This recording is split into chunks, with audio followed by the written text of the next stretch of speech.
नमस्कार, मी मयुरी आणि आपण पाहत आहात 7 स्टार न्यूज.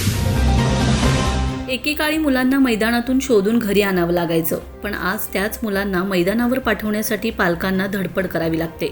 मोबाईलच्या विळख्यात अडकलेल्या नव्या पिढीला पुन्हा खेळाच्या मैदानाशी जोडण्याचा महत्त्वपूर्ण प्रयत्न विटा नगर परिषदेकडून करण्यात आलाय.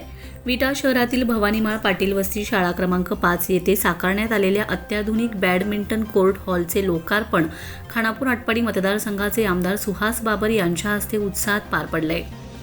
यावेळी बोलताना आमदार सुहास बाबर यांनी मोबाईलच्या वाढत्या व्यसनावर भाष्य करताना अत्यंत भावनिक शब्दात सांगितले की पूर्वी मुलं खेळायला गेली की त्यांना मैदानातून शोधून आणावं लागायचं, पण आजची परिस्थिती अशी आहे की मुलांना खेळण्यासाठी मैदानावर पाठवावं लागतंय. मोबाईलचा मुलांवर मोठा परिणाम झाला असून त्यांना पुन्हा मैदानी खेळांकडे वळवण्याची गरज आहे.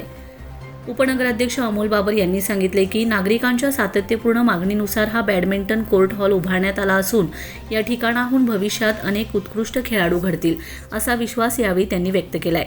या लोकार्पण सोहळ्यास नगराध्यक्षा काजल मेत्रे, मुख्याधिकारी विक्रमसिंह पाटील, सर्व नगरसेवक, पदाधिकारी, कर्मचारी तसेच मोठ्या संख्येने नागरिक उपस्थित होते.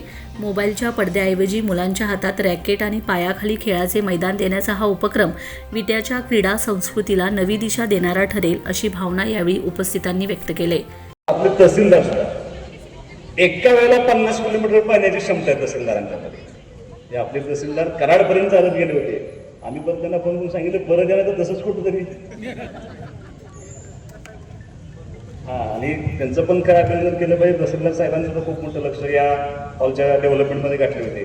म्हणजे असं सगळं असताना ज्या वेळेला मी सुद्धा कॉलेजच्या जीवनामध्ये हे करत होतो किंवा आत्ता सुद्धा जर संधी मिळाली तर मी सुद्धा क्रिकेट, बॅडमिंटन आणि टेबल टेनिस या 3 खेळावरती माझं विशेष प्रेम आहे. तुम्हाला कदाचित पाठीमागं दिसणार नाही, पण शरद पाटील जरी दार असेल, शरद नाव आमचे, तर त्यांचा 3 वेळा मला फोन आहे की ते स्टेज काढा आणि तिथे थोडं एक टेबल टेनिस टेबल आणून ठेवा. मला असं वाटतं की इतकं प्रचंड प्रेम गेल्या अनेक वर्षापासून ह्या शहरानं सगळ्या स्पोर्ट्सवरती केलं होतं, पण गेल्या काही वर्षामध्ये दुर्दैवानं ही संस्कृती, ही कला किंवा ह्या खेळावरचं असलेलं वर्चस्व आपलं कमी होतं का काय अशा परिस्थितीमध्ये असताना खरं वास्तविक असं आहे की आपण सगळ्यांनी मिळून या खेळाकडे लक्ष दिलं पाहिजे. कारण रायसाहेब, तुम्ही आत्ताची जर पिढी बघितली तर मला असं वाटतं की दुर्दैवानं आत्ताच्या मुलं, म्हणजे आम्ही जेव्हा क्रिकेट खेळत होतो त्याला आम्ही मार खात होतो, सकाळी 6ला जायचं, संध्याकाळीच परत यायचं. आता अशी परिस्थिती आहे की आम्ही ढकलते मुलांना जावा तर पोरं काय खेळायला मोबाईल घेऊन बसते, त्यातच बॅडमिंटन खेळतो, त्यातच क्रिकेट खेळतो. आणि मला असं वाटतं की खऱ्या अर्थानं पुढची पिढी सक्षम करायची असली तर आपल्याला मुलांना खेळ आणि मैदानं, टेबल टेनिस, बॅडमिंटन, क्रिकेट, जेवढे स्पोर्ट्स, खो खो, कबड्डी, कारण तुम्ही आजही विटा शहरामध्ये बघा महात्मा गांधी शाळेवरती आजही खो खोचं मोठ्या प्रमाणात प्रॅक्टिस चालू असतं 4 वया मंडळाचं. तुम्ही जर आमच्या शिवमल्लांच्या परिसरामध्ये गेला तर मर्दानी खेळाचं खूप मोठं काम त्या ठिकाणी घेतलं जातं. अत्यंत देखणं प्रत्यक्ष त्या ठिकाणी आमच्या मर्दानी खेळाचं त्यात पार पडलं जातं.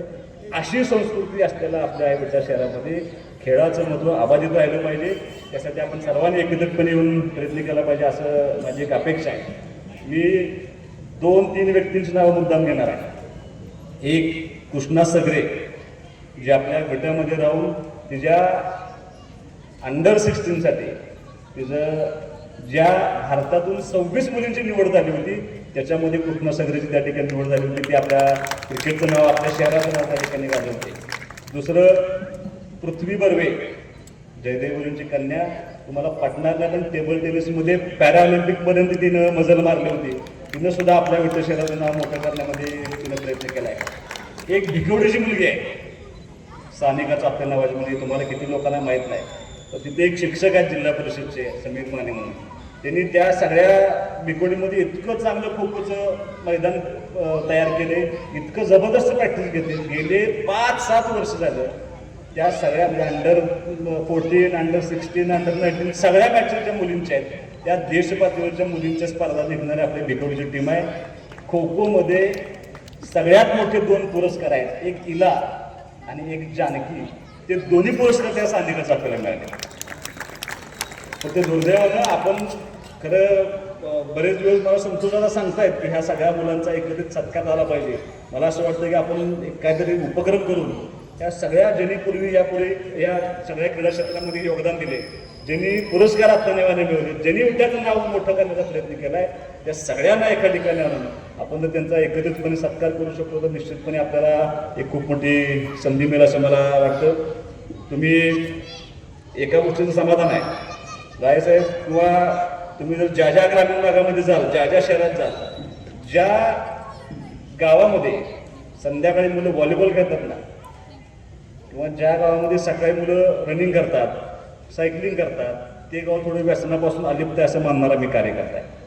आज आपल्या शहरामध्ये सुद्धा तुम्ही बघा, सकाळी आपल्याकडं रनिंग करणाऱ्या अनेक मुलांची तयारी चालू असते. सायकलिंगसाठी खूप मोठ्या टीम त्या ठिकाणी रोज सायकलिंग करणारे अनेक मुलं आहेत. त्यामुळं ह्याचं सगळ्यांचं एकत्रित करून आपल्याला भविष्यामध्ये ह्या शहरामध्ये जेवढं स्पोर्ट्स ॲक्टिव्हिटी करता येतील ते करण्याचं काम इथून पुढं आपल्याला सगळ्यांना एकत्रितपणे करावं लागेल. दादाने एक अपेक्षा व्यक्त केली की जे क्रीडा संकुल आहे आपलं, त्या क्रीडा संकुलामध्ये एक बॅडमिंटनचं कोर्ट आहे, एक स्विमिंग टँक आहे, किंवा ते मैदान थोडं, आता मी फारसं त्याच्या राजकीय खोलामध्ये जाणार नाही, पण गेले अनेक वर्ष त्या क्रीडा संकुलामध्ये आणि काही लोकांच्यामध्ये कोर्ट केसेस चालू आहेत. त्या कोर्ट केसेस संपवण्याचा आमचा प्रयत्न आहे. त्याशिवाय त्याला त्या ठिकाणी पैसे खर्च करता येणार नाहीत. तर येत्या काही दिवसामध्ये ती कोर्ट केस संपवून त्या ठिकाणी अद्ययावत क्रीडांगण उभं करण्याचा प्रयत्न माझा निश्चितपणे राहील. फक्त सीओ साहेबांना एक विनंती आहे की ते जरी क्रीडांगण आपण उभं केलं तरी ते बॅडमिंटन कोर्ट पुरतंच होईल असं मला वाटतं. कारण त्याची रचना तुम्ही बघितली तर तो 200 मीटरचा ट्रॅक बसतोय फक्त, आणि त्याच्यामधून पण एक ओढा गेला. त्यामुळे टेक्निकली ते करत बसण्यापेक्षा ते करूच, ते करण्याबद्दल नाही दाखवणार नाही, पण अजून एक 6 महिन्यानंतर, वर्षभरानंतर कुठं जागा एक 5 एकर उपलब्ध करता येते का? आणि जर 5 एकर तुम्ही जर जागा उपलब्ध केली तर अत्यंत सुंदर स्टेडियम आपल्या शहरासाठी सगळ्या स्पोर्ट्ससाठी करता येते याचा प्रयत्न आपण निश्चितपणे करूया. मी फारसा वेळ घेणार नाही कारण बराच वेळ झाला आहे. आणि परत जे बॅडमिंटन खेळणारी मुलं त्यांची अशी इच्छा आहे, एकतर मग आमच्याबरोबर खेळा किंवा आमचा खेळ बघा. हां, त्यामुळे मी फारसं या ठिकाणी तुमच्या वेळ घेणार नाही. पण मी परवा दिवशी अण्णाभाऊ साठे पुतळ्याच्या चबुतराच्या आणि वाचनालयाच्या कामाच्या शुभारंभ प्रसंगी पण सांगितलं होतं. तोच शब्द मी आजही या व्यासपीठावरून देतो की नगर परिषदेच्या निवडणुकीला विटे शहरातल्या जनतेला दिलेल्या प्रत्येक शब्दाची जाण सुहास बाबर आजही पाळून आहे. कार्यकाळ संपेस्तोपर्यंत तुम्हाला आम्ही जे जे शब्द दिले होते ते सगळे शब्द येत्या काही दिवसामध्ये, काही महिन्यामध्ये, काही येणाऱ्या 1 वर्षा 1.5 वर्षामध्ये तुम्हाला सगळी कामं पूर्ण करून देण्याचं अभिवचन तुम्हाला आजही या व्यासपीठावरून देतो. ते अभिवचन मी तंतोतंत पाळणार आणि तुम्हाला अपेक्षित असलेलं गाव करण्याची जबाबदारी आम्ही सगळी मंडळी मिळून एकत्रितपणे तुम्हाला दिलेले शब्द पूर्ण करू. सर्वांना विनंती एवढीच आहे की आता थोडंसं आम्ही ते नियम वाचत होतो. आता शिवसाहेब तुमची जबाबदारी वाढते. परत ही मुलं खेळून गेली की ते किती लोकांना उपलब्ध करून द्यायचं आहे. कारण तुमच्या त्या कोर्टवरती जात असताना पर्टिक्युलर कुठले शूज असले पाहिजे, शूज शिवाय खेळू नये, त्याची स्वच्छता राहिली पाहिजे, फोडाफोडी होऊ नये, तोडातोडी होऊ नये. एक गोष्ट जाणवली का बघा, आज लाईट लागली तर बरं वाटतंय आज शाळेत. याचा अर्थ असा आहे की आता सगळ्या शाळांच्या वरती एक हायमास्ट ताबडतोब बसवून टाकू, म्हणजे तिथली सगळी स्वच्छता किंवा तिथली सेफ्टीसाठी राहणं आवश्यक आहे. आणि दुसरं महत्त्वाचं CCTV आत पण आणि बाहेर पण दोन्ही ठिकाणी CCTV ताबडतोब बसवून घ्या. काय थोडंसं ॲडव्हान्समध्ये एखाद्याला काम करायला बाकी आपण त्याची विचारलं, पण हे जे आता उभा केलं आहे ते परत काय त्याचं नुकसान होऊ नये आणि ह्या मुलांना कायमस्वरूपी करता यावं. अशाच पद्धतीनं येणाऱ्या भविष्यकाळामध्ये आपण चांगल्या पद्धतीनं क्रीडा क्षेत्रात सुद्धा विकास करू. आणि सर्वांगीण विकास करणं ही आपली जबाबदारी आहे. त्या सर्वांगीण विकासामध्ये क्रीडा, एंटरटेनमेंट आपण राहायचं एक आठवड्याभरानं बोलू. त्यामुळे तुम्ही जे प्रेम, जे सहकार्य दिले ते असंच राहू आणि ह्या शहराच्या कायापालट करण्याची जबाबदारी आम्ही प्रामाणिकपणे पूर्ण पाडू. एवढं अभिवादन तुम्हाला देऊन मी थांबतो. जय हिंद. आज वेगळ्या प्रकारच्या कार्यक्रमाचा लोकार्पण सोहळा आपण केलेला आहे. तो वेगळ्या प्रकारचा का, तर हा हॉल पूर्वी बांधून ठेवला होता, परंतु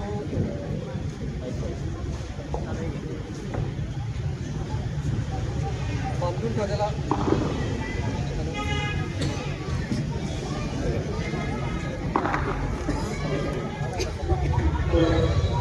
बांधून ठेवलेला हॉल होता त्याचा कदाचित योग्य उपयोग होत नव्हता.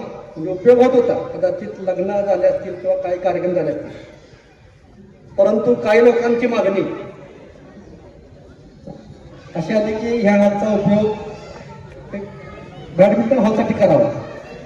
त्यासाठी आपल्या त्या प्रभागातले म्हणजे हा हॉल ॲक्च्युली प्रभाग 9 मध्ये, पण प्रभागाला लागून असलेले आमचे मोहितदादा पाटील, ओम टकले आणि इथले सर्व कार्यकर्ते, त्यांची मागणी, कार्तिक आमचा, त्या सर्वांची मागणी होती. आणि ह्या मागणीनंतर अनिल अप्पांनी मला वाटते शिवसाहेब तुमच्याकडे पाठपुरावा केला होता. आणि त्याच्यानंतर सुहासबाई आमदार झाल्यानंतर स्वतः सुहासबाईंनी तिथे बघितलं आणि तो तशाची काय सूचना केली की याला निधी द्यावा. आणि तो निधी मिळाला आणि एक अत्यंत चांगल्या प्रकारचा जो आपल्या युवकांना, जो क्रीडा विभागातले जे युवक आहेत त्यांना जो बॅडमिंटन घेतात त्याच्यासाठी अत्यंत उपयुक्त असा हॉल नगरपालिके वतीने करण्यात आला.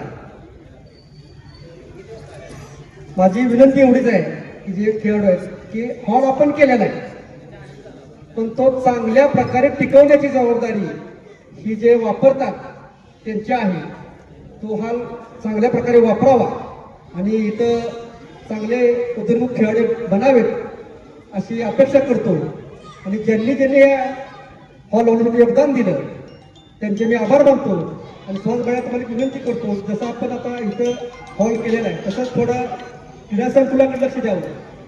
आणि क्रीडा संकुलाकडे थोडं लक्ष दिलं तर आपण चांगल्या पद्धतीचं अत्यंत मोठ्या शहरात जरी क्रीडा संकुल लांब वाटत असलं तरी सुद्धा त्या तिथं चांगल्या पद्धतीचे क्रीडा संकुलात आपल्याला गोष्टी करता येतील आणि त्या तुम्ही कराव्यात अशी विनंती करतो आणि सांगतो. जय हिंद, जय महाराष्ट्र. रमेश जाधव, 7 स्टार न्यूज, विटा.